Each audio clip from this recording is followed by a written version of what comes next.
Well, I had a little time before my hunt, so I decided to work with another one of RIX's offerings. This would be the RIX LEAP L3 thermal weapon sight in 384 resolution. And here I am at 50 yards trying to get zeroed. Alright, so the shot impacted about the center of the head. We're going to attempt to correct that. So what I need to do at this point is just to work through the menu system, go into the zeroing. I'm going to be in the A profile. And it says 100 yards. I'm actually working at 50 yards. That's something you write in yourself. 100 yards will be my ultimate zero. Right now I'm just working on getting my initial zeroing done. So what I'm going to do is freeze the image using the snowflake. And then I'm going to change my XY coordinates to match my point of impact. So this freezes me at where I was originally aiming, and now I'm going to move my crosshairs to the point of impact, which was about the center of the head, and you can see me raising the dot up higher in the picture-in-picture image, in the top center of the screen. That's about where the bullet impacted, and I should be good to go. And it worked out fine. This works. And when I finished at the range, Carpe Sus, I've moved on to be hunting with my RIX TOURER T20. Right at the fence line, some are on our side, some are on the other side. Cattle. Which is a digital night vision sight.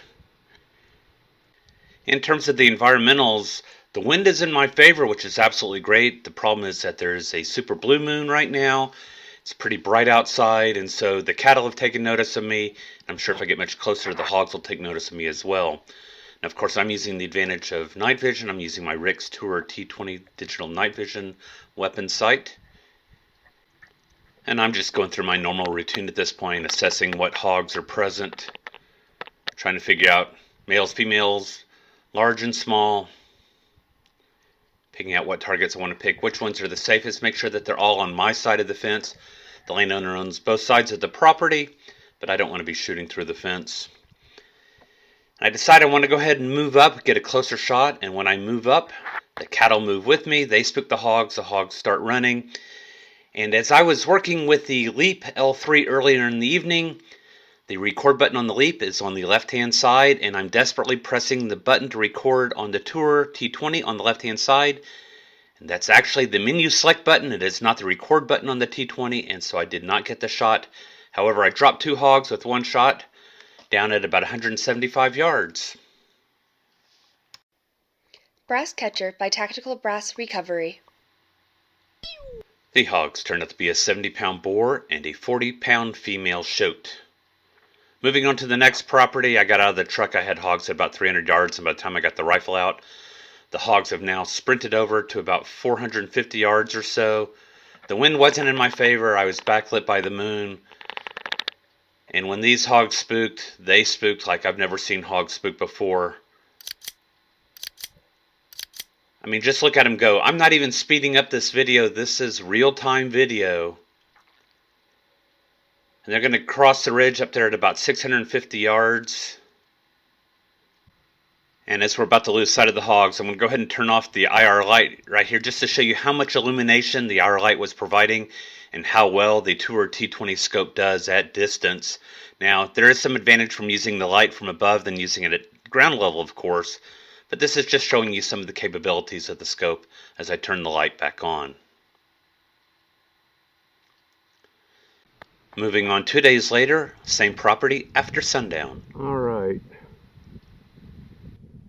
The sun has set, we're in twilight, and we've got an animal out there at about 1,000 yards, according to the laser rangefinder. Based upon movement, I figured this was going to be a coyote, but based upon the shape that I could see at this point, I couldn't tell. So I went ahead and zoomed in quite a bit, and it became apparent that this is indeed a coyote at 900 to 1,000 yards after sundown. Pretty amazing. And a few minutes later, Carpe Canis. This is after legal shooting hours if we were deer hunting, but we aren't deer hunting, and that isn't a deer. That's another coyote. And I'm going to be shooting it with my Hornady SST 123 in green bullets loaded by Druid Hill Armory in the Starline brass. Now this Coyote has just passed in front of a tank that was at 200 yards or so, I thought. It was actually closer to 250 yards.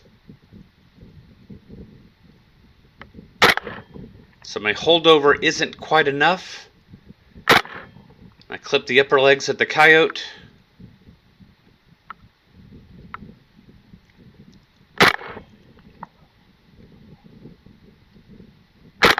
And I can tell that one was low. I raise up the next shot, shoot him through the neck. And he is done at 270 yards. And I'll tell you what, the capabilities of this scope just continue to impress. The Coyote turned out to be a young male, and he did it for my night.